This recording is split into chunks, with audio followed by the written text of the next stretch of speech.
ఒక్క రోజు కాదు, వారం కాదు, నెల కాదు, తను వెళ్ళిపోయి 5 సంవత్సరాలైంది.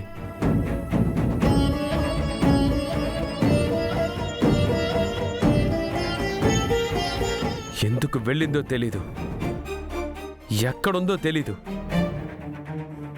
తన గురించి ఏ ఇన్ఫర్మేషన్ లేదు. నాకెంత కోపంగా ఉంటుంది.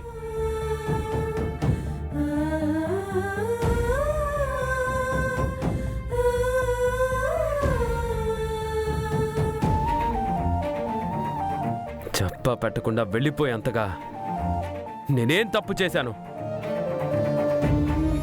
నా వల్ల ఏం పొరపాటు జరిగింది? ఈ ప్రశ్న నన్ను నేను ఎన్నిసార్లు వేసుకున్నానో నాకే తెలుసు. ఆ ప్రశ్నకి నాకు సమాధానం తెలియక నేనెంత బాధపడి ఉంటాను.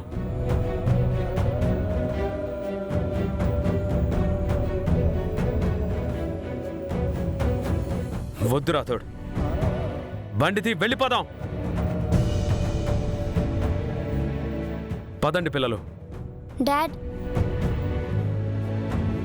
ఇన్ని రోజుల తర్వాత తిరిగొచ్చిన మిస్ అమ్మని వదిలేసి ఎలా వెళ్తాం డాడ్? తను మనల్ని వదిలేసి వెళ్ళిపోయింది కదా.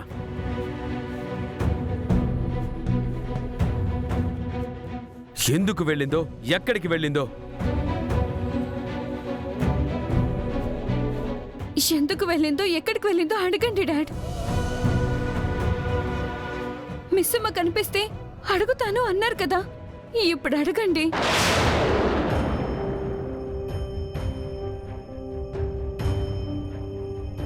కారణం లేకుండా మిస్ అమ్మ ఏ పని చేయదని మీకు తెలుసు కదా డాడ్. ఆ కారణం ఏంటో అడగండి డాడ్.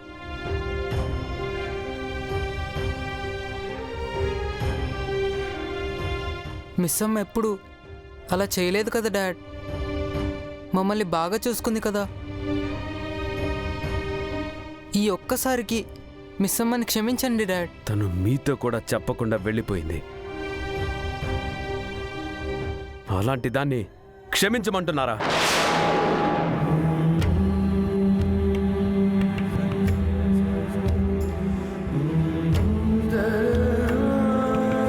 తన కన్న బిడ్డని తీసుకొని స్వార్థంతో వెళ్ళిపోయిన దాన్ని ఏ కారణం అడగమంటారు?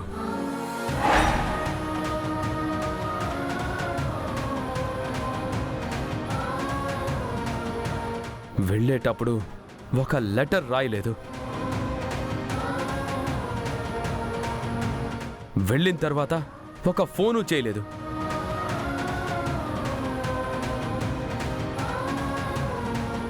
మనం బతికున్నామా చచ్చామా అని పట్టించుకోలేదు.